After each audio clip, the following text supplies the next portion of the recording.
details. It is 8:30 on your Wednesday. Welcome back. I'm Kelsey Davis. And I'm Lucy Bustamante. We want to show you a live look at the lakefront right now. Woo! That, friends, is what a cold front coming through looks like right now. Wow. So tie down your inflatables. Make sure that you bring in your patio furniture if you haven't done so already. Right, Hannah? I know. I kept saying yesterday, you better tie down those ghouls you have outside your house, or else they're going to be flying into your neighbor's yard or into a tree, and then we're going to get calls like, well, what is that? So hopefully you've already done that, but if not, you can head outside this morning and make sure you have everything secure that's outside. We're going to have those temperatures continuing to fall through the early morning, and then we will have a much cooler day in store. But we have those strong winds. That's what we're giving you that first alert for. The front is pretty much moved through now. That leading edge of it is where the rain is, and these cooler temperatures are starting to scream down the plains with that wind. Our temperatures have dropped into the 50s now. It is 59 degrees at New Orleans International, 51 up in Macomb. We're seeing a really nice cool start. And our sustained winds, these are sustained winds, 35 miles per hour at the lakefront. That's why you're seeing that shot look the way it does. 17 miles per hour at New Orleans International, and we've been gusting over 30 miles per hour in many areas. Along the lakefront, you can see 45 mile per hour wind gusts. Through the day today, it'll be from 35 to 40 mile per hour wind gusts until the sun sets. Then in the evening, the winds will die down a little bit. It's still pretty breezy tomorrow, though. We could see 20 to 25 mile per hour wind gusts for your Thursday. Our high today, 66. This is not the actual high because our high temperatures were actually at midnight. We were in the 70s. We've just been falling since that front moved through.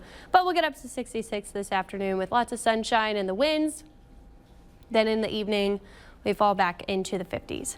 Here's a look at the cloud cover that comes in this evening. So we'll be sunny through the day, but then you'll see this bank of clouds. Maybe we get some light rain in here.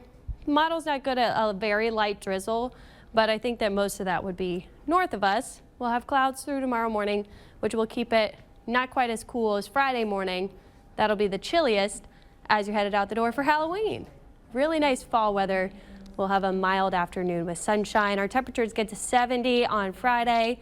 In the evening, I think it's kind of going to depend where you are. If you're on the South Shore, we'll fall to the 60s in the evening hours and then get to those 50s in the morning.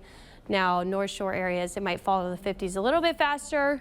So you'll have to stick with us on the forecast here for if you need to add some extra layers to your Halloween costume. Now, I think you could get away with not. It might be right on the border, though, of when it feels a little bit too cold. Temperature-wise, Friday, the coolest, 42 north and west of the lake, 44 on Saturday. And then we'll keep the nice cool starts around. This isn't going to be a huge warm-up after this front passes. We get into a zonal flow from west to east, and then we have another low coming down for the weekend. This is an upper-level cutoff low. They'll have a front down there. We might see a surface low trying to form just offshore. We have very warm waters there, so I think we have to watch for more of a coastal rain. But if that tries to shift inland at all, then we'll have some issues with rain and storm activity. After that passes by, we start to see a high kind of rebuilding into the middle parts of next week. So we'll keep track of that system through the weekend and what the impacts could be. Hurricane Melissa made a second landfall this morning on southeastern Cuba. It had 120 mile per hour sustained winds when it made landfall. That was a Category 3. It's weakened substantially to 105 mile per hour sustained winds. Still a Category 2 hurricane, though.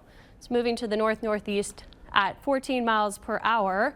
Because of that, we have hurricane warnings in effect for the southeastern Bahamas, parts of Turks and Caicos. They'll see some impacts by later this afternoon into the evening, and then after that it shoots up to the northeast as it gets picked up by the jet stream and the front that's moving through our area right now. That will bring potentially impacts to Bermuda. That'll be the next place to watch. They are under hurricane watches because of that. Once this system started rapidly intensifying, it continued to do so all the way until landfall in Jamaica.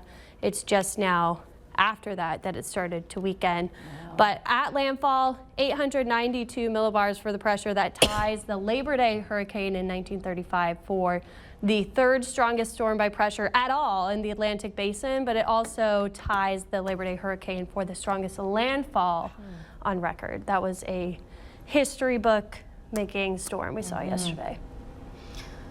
but the cold front that we just watched blow in on the lakefront, it's here and here to stay. Yeah, I a mean, while. this is not going to be, we cool off a little bit and then we're back to 80 degrees. Wow. I think we'll actually have some fall weather sticking around. It looks like we're at least below normal or right at it through the extended 7 days. Okay, so October no more 29th, I would 90 degree. I know, it only took until the very last part of October into November. Crazy. But He's not here to get his props, but look at Zach Friedella, made a promising captain. we need to go back and see what the timing was on his promise, though. Go ahead, Hannah. True. You can do a whole graphic on it. We'll investigate that. We'll We got go a find timeline. the clip. Exactly. I love it. I love it.